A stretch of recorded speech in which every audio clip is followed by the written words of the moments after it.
자, 뉴욕 현지 연결해서요. 좀 더 자세한 내용들 알아보도록 하겠습니다. 김한희 특파원 안녕하십니까?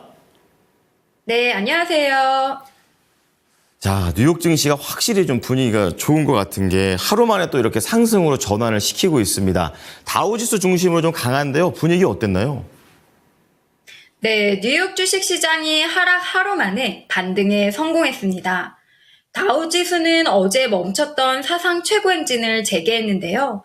테슬라가 3일을 내리 상승했고, 엔비디아는 전날 4.7% 급락세를 딛고 이날은 3% 넘게 급등했습니다. 3대 지수는 초반부터 흐름이 좋았습니다.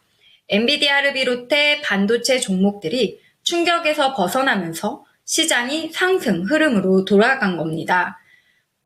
뉴욕증권거래소에서 다우존스 30 산업평균지수는 전일비 0.79% 상승해 43,077.70의 장을 마쳤는데 역대 최고치입니다. S&P 500은 0.47% 올랐고 나스닥은 0.28% 상승한 채 마감했습니다. 네덜란드의 세계적인 반도체 장비 업체인 ASML의 실적 쇼크로 어제 급락했던 반도체주는 다행히 오늘 반등했습니다. 엔비디아 주가는 3.13% 올라 135.72달러에 거래를 마쳤는데요. 전날에는 130달러 선 아래까지 떨어졌지만 이날에는 130달러 선을 지키면서 140달러 선에 다시 한 걸음 다가섰습니다. 시가총액도 3조 3,290억 달러로 불어나며 오늘 주가가 0.89% 내린 시총 1위 애플에 따라붙었습니다. 파운드리 업체 대만 TSMC와 브로드컴 주가도 각각 0.19%, 0.48% 상승 마감했는데요. 다만 전날 반도체 폭락을 불렀던 네덜란드 노광장비 업체 ASML 충격이 완전히 가신 것은 아니었습니다. 반도체 폭락 당사자인 ASML은 어제 16% 폭락에 이어 오늘은 6.42% 급락했습니다. 오늘은 특히 소형 원자로 업체들이 날개를 달았는데요.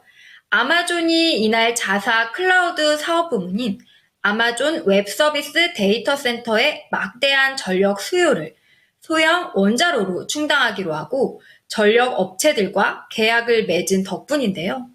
샘 올트먼 오픈AI 최고 경영자가 후원하는 소형 원자로 업체 오클로는 41.97%나 폭등했고 또 다른 소형 원자로 개발 업체 뉴스케일 파워는 40.01% 폭등했습니다.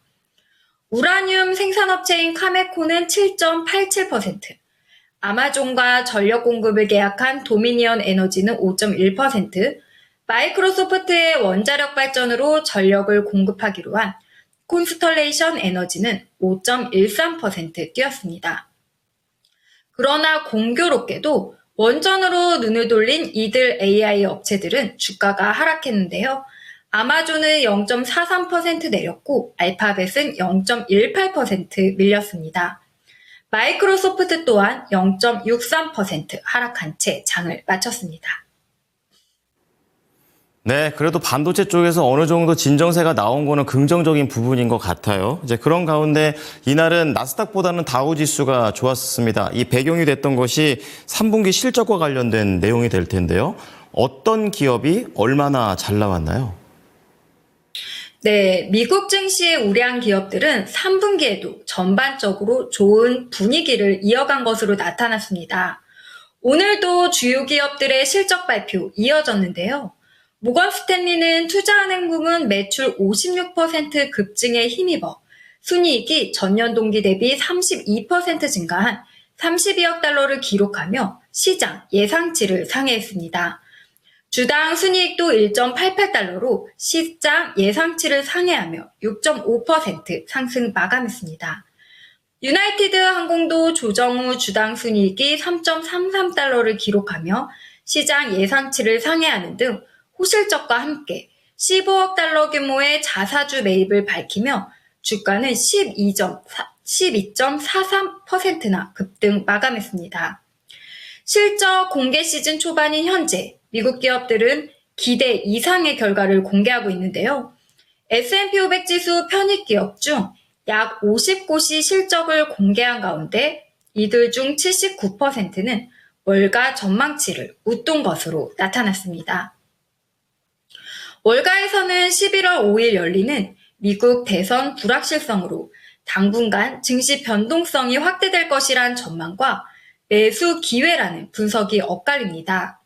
CFRA 리서치의 샘 스토벌은 선거가 있는 해 9월은 통상 증시가 부정적인데 만약 9월이 좋으면 10월도 긍정적인 경향이 있다면서 9월 증시 랠리를 감안할 때 시장이 단기적으로 상승할 수 있다고 전망했습니다.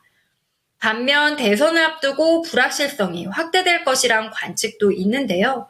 리키지 캐피털 매니지먼트의 브린 터키터는 투자자들이 어닝 시즌과 대선 기간을 지나면서 향후 몇 주간 주식시장이 요동칠 수 있다고 예상했습니다.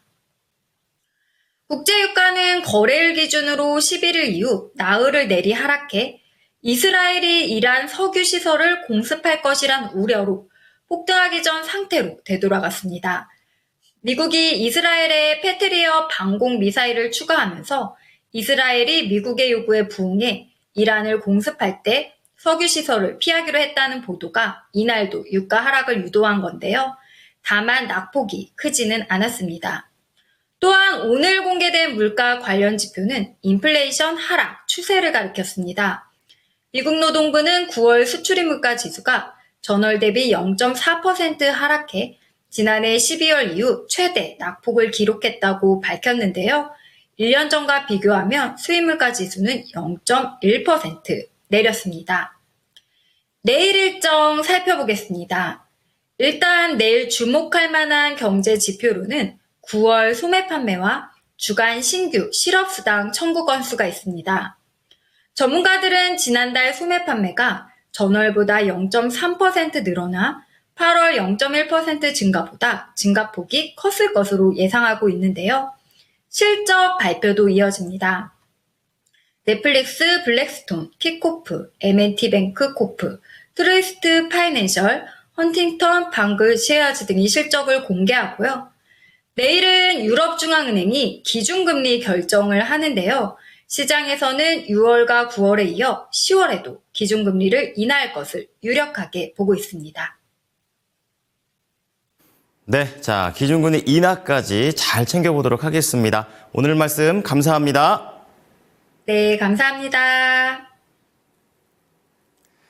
지금까지 모닝인 뉴욕이었습니다.